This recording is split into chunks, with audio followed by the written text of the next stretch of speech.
What's going on, guys? So a lot of people have requested us to make a video on the cable crunch, so here it is. I know I was stuck doing it very incorrectly back in the day. Please give us a thumbs up and enjoy the video.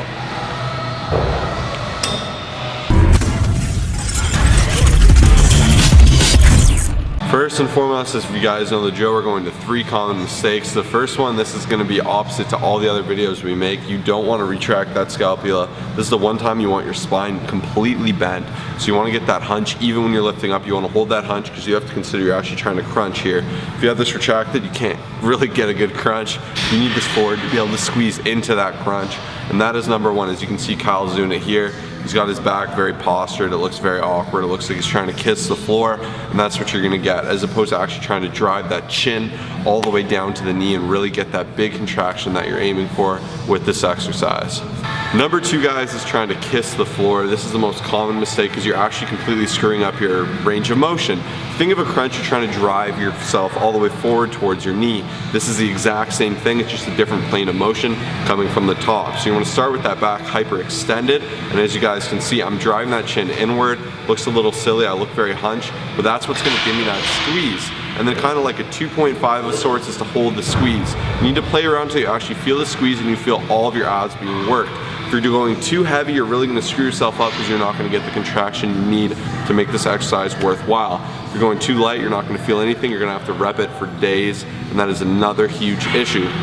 So really drive that chin inwards, kind of push everything down, really squeeze in that stomach and focus on that mind-muscle connection. Common mistake number 3 is distance. I find so many people like to go way too close. By going too close, like literally up to here, it's going to be limiting your range of motion. And a lot of people think they're going to be working their abs more by going far back here. This is also going to be limiting your range of motion. So I highly recommend finding your sweet spot, making sure to get a nice squeeze, a nice contraction, and not limiting your range of motion, getting the most out of this exercise. Alright guys, from the A to Z of this exercise, I'm going to keep it American even though we're Canadian.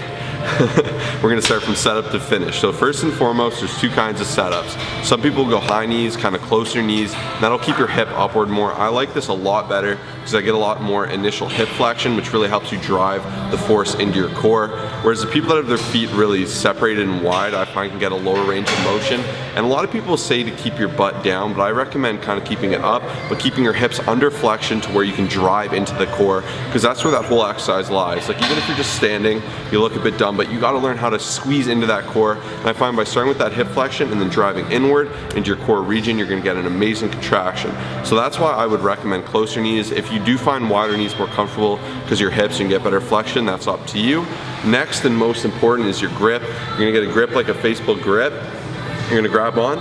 Now here, I really recommend pulling it down all the way to the shoulder. Some people say head, but I find when you let it stretch and move, it's easy to start overcompensating by pulling through your arms with your lats, and that's not what we're going for. We want that right on the ab. So you're gonna pull that downward here, as you guys can see. I have it nice and close to my head. Now from here, I kind of get that weird little bend in the back, right? So that's a hyperextension of the back, which is normally a horrible thing in exercise. So this is the one time we're gonna run contrary to that typical rhetoric.